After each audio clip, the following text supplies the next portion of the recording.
2007ஆம் ஆண்டு நடந்த தொகுதி மறுசீரமைப்பின் போது கோவை கிழக்குன்னு அழைக்கப்பட்டு வந்த தொகுதி கோவை வடக்குன்னு பெயர் மாற்றம் செய்யப்பட்டுச்சு. 2011ல இருந்து 3 தேர்தல்களை சந்திச்சிருக்கக்கூடிய இந்த தொகுதியில 3 முறையுமே அதிமுக தான் வெற்றி பெற்றிருக்காங்க. தொகுதியில கவுண்டர், முதலியார், அருந்ததியர், போயர் சமுதாய மக்கள் ஒரு கணிசமான எண்ணிக்கையில இருக்காங்க.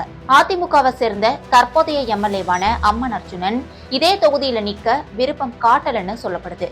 அதிமுக கூட்டணியில கோவை தெற்கு தொகுதி எம்எல்ஏவான பாஜகவின் வானதி சீனிவாசன் இந்த தொகுதியை குறிவைப்பதா கூறப்படுது. அவர் கொங்கு வேளாளர் சமுதாயத்தை சேர்ந்தவர். கோவை வடக்குல ஒரு முறை கூட வெற்றி பெறாத திமுக இந்த பாட்டி இந்த தொகுதியை குறிவச்சு களமிறங்க வியூகம் வகுத்துட்டு வராங்க. அக்கட்சியின் மாவட்ட துணை செயலாளரான கல்பனா, பொருளாளர் எஸ்.எம். முருகன், பகுதி செயலாளர் சண்முக சுந்தரம் போன்றவர்களும் சீட்டு பெற முயற்சி பண்றாங்க.